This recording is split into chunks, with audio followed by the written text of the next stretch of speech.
Chapter 1 Episode 19, Working with Other Adventurers. Ryoma sighed. The preparations were done. I had gotten everything ready in front of the cesspit before everyone else had arrived. Or rather, my clothes stood out so much I would have attracted even more attention if I had several adventurers trailing after me. They each had their own preparations to make, and I had to check the bacteria hadn't gotten out beforehand anyway. All that was left now was to wait for the first squad on the job. Oh, there they are now. The footsteps stopped, and the door leading outside opened. 3 people from the meeting that was held looked back at me, including the client of my previous job, Mia, and the one I had met at the guild before, Jeff. Thank you for your work, Fee, though we haven't done anything yet. It's been 2 days since then, Ryoma. You seem to know me and Jeff already, but I'll just introduce myself again, Naya. I'm the cat beastkin, Mia Cat. Please call me Mia, Naya. Mia waved her brown fur ears and tail at me, as though emphasizing how she was a cat beastkin. Like I said before, I'm Jeff Grange. Just so you know, I had a rough upbringing. I don't like to speak stiffly, and you don't need to be polite, either. Just talk to me casually. Thank you, but I'm not particularly forcing myself to speak this way. No worries, then. Next is. That would be me. Next was a man I hadn't met before, with brown, near black hair that had been roughly chopped short. It didn't really bother me during the earlier meeting, but his words were straight out of an ancient drama. And the weapon he wore was a katana, judging by its length, a tachi. It was my first time seeing one since coming here. They had never shown up among the bandit loot either, so just who was this person? I am called a Sajai. A wanderer from the village of Dragonutes, journeying to better myself. I have settled in this town as an adventurer for the present. 'Tis been said that even a chance meeting can lead to a deep bond, such as I hope is our fate. I'm Ryoma Takebayashi, it's nice to meet you too. So you're a Dragonute. Dragonutes were also called the dragon folk. Like their name implied, they were people that had the traits of dragons. I couldn't see any of said traits at all, so I had thought he was a regular human. It seemed like a Sajai noticed that. Were you unaware of my Dragonute status? Sorry, it's my first time meeting one. No need for concern. Dragonutes have not predetermined characteristics like other species, such as cat beastkin. Most possess scales over part of their body, some grow small horns, though this is rare. Everything else be identical to humans. If the scales are in an inconspicuous location, it would be difficult to spot the difference. Such as myself. As a Sajai spoke, he opened his collar to show scales that were of the same color as his hair. But I was more curious about his way of speaking and the weapon he had. Sorry, could I ask you one thing? Figuring it would be rude to suddenly ask about his speech, I asked about his hometown. Apparently, the Dragonute village was a settlement on a faraway island established by someone who I suspected was another world transferee in the past. Dragonutes have tougher bodies and greater pools of magic energy than humans. This has remained unchanged from the past, but the Dragonutes of old arrogantly used their power as a shield to believe other species to be far inferior. However, the one who created our village was not only a human, but a master swordsman who could best a Dragonute. It is said that he single-handedly brought down the Dragonute tyranny towards humans with that sword arm of his. But he mercifully spared the Dragonute he defeated, which awed them into thus becoming his disciples. They relocated to an uninhabited island and settled down away from the frightened eyes of others, where we have inherited their samurai spirit to this day. This was the tale of our exile and subsequent formation of our village. For the record, as Sajai was the grandson of one of those Dragonute disciples, and his manner of speaking was passed down through the generations. The origin of his name also came from a samurai group that appeared in a folk tale of theirs, the color of their kimono, apparently. And the person who transferred worlds highly respected that group, or something. The more I listened to it, the more I felt something odd about this otherworlder's actions. Perhaps the stories had become distorted as they were retold throughout time, But it kind of felt like I was listening to a foreigner with a slight misunderstanding about Japanese culture.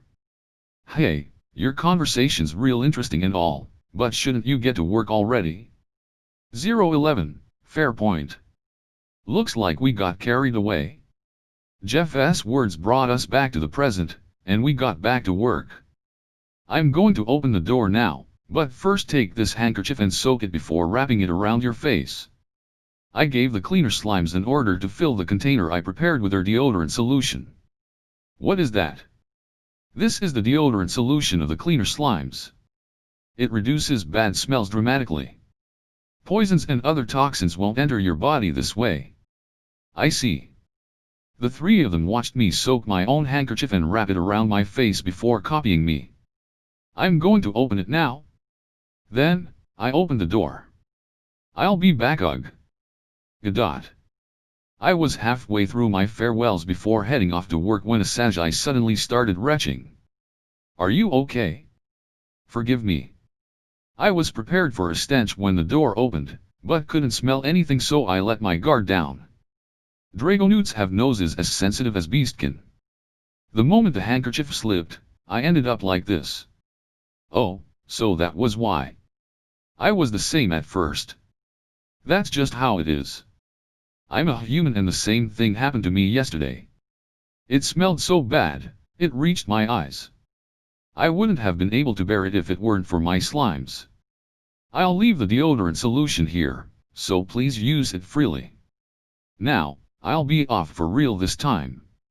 When I entered the cesspit with the slimes, I found it to be in the same terrible state as yesterday. I appraised it to see if I could identify the bacteria before I began cleaning, and this came up: Idake virus, a pathogenic bacteria that occurs on rare occasions where filth has accumulated in large volumes and remained in a humid environment for long periods of time. Chance of outbreak increases the longer it is left untouched. Originally a harmless inhabitant of the human body, it turns pathogenic with mutation. Outbreak can be prevented with appropriate disposal of filth, such as burial or incineration. Latency period: onset begins within IO hours of infection.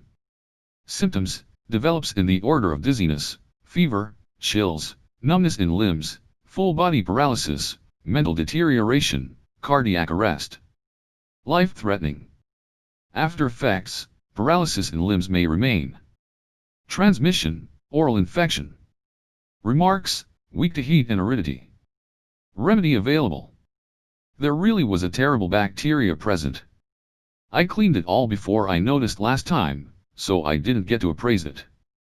I should have done it yesterday. Then I could have offered more concrete information. And wait, there was a remedy.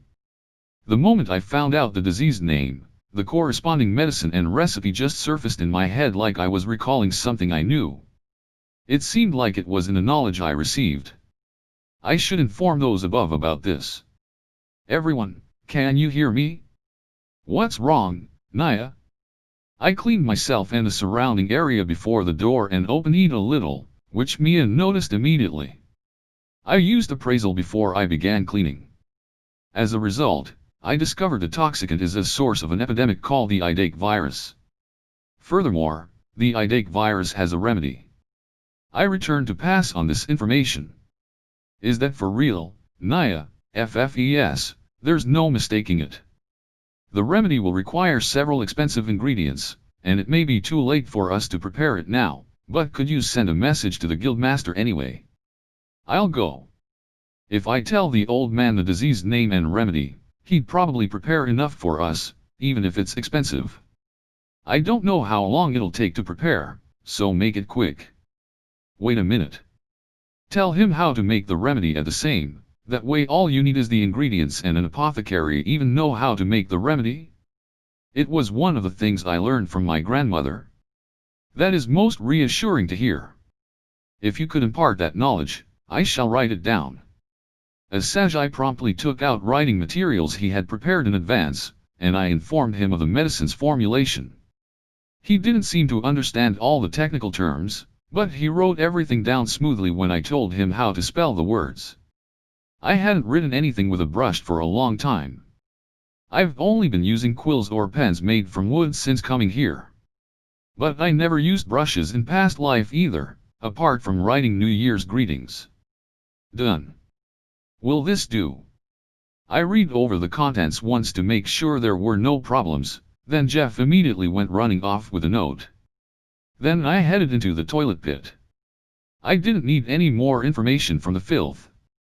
It was time to dispose of it. I'm counting on you, slimes. At my order, the slime by my feet expanded its body like a balloon until it filled the entire space in the staircase of the cesspit. After yesterday's splitting, the total number of scavenger slimes surpassed 1,000. Their combined form was titled King Scavenger Slime instead of Huge, the size of its body being significantly larger than yesterday. It seemed like 1,000 slimes formed a king slime, but it seemed capable of combining further, so it was possible it could change again.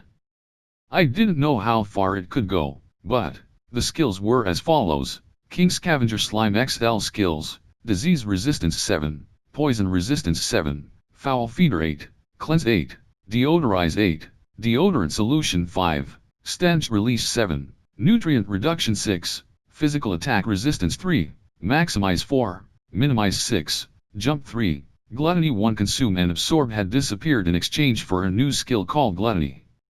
When I tried using it, the King Scavenger Slime maximized its size to reach the ceiling of the pit and started clearing through the filth at a speed several times faster than before. With its bigger body, it was able to reach the walls and ceiling that the regular scavenger couldn't, so it might be a good idea to let it split again to have 2 kings on each end of the corridors with regular slimes filling the middle. However, was it because the skill was still level 1? While the speed of a single slime was exponentially faster, the 730 slimes from yesterday seemed to work faster. It might be better to work with numbers for now. Having reached that conclusion, I ordered the slimes to break apart and clean that way, working on the ceiling and walls myself. The doubling of the scavenger slime numbers really had a big impact. I worked non-stop until the first cesspit was cleaned, but today's work took 2 hours less than yesterday. After finishing my work, I cleaned up my clothes and belongings and stepped outside. Then, yo, is something else up? I've finished cleaning here. Please confirm it's clean before I move on to the next. Already, Naya? Was it not meant to be 1 pit a day? Huh? Ah. I see, yesterday I cleaned 1 pit in a day. Based on that information, the 3 of them assumed I could only clean 1 a day. It seems like there was a slight misunderstanding. The truth is, after I finished cleaning yesterday, the scavenger slimes were into splitting. I was forming contracts with the split slimes in the cesspit, which took some time. The actual time it took to clean 1 cesspit was around 5 hours, but the numbers doubled through splitting too, so it goes by much faster now. But even if the numbers doubled, it just went from 1 to 2, right? How much faster could they possibly, well, eat? This slime is normally shrunk with a minimized skill, but it's actually an advanced type of scavenger slime called a King Scavenger Slime. Do you know of big slimes? Yeah, I do. The big-ass slimes, right? The advanced species above big slimes are formed by combining groups of the same species of slime. That's why what looks like 1 slime is actually a lump of many. I made the scavenger slime split into 20 slimes before the 3 of them. Wanaya. Whoa. Are you serious?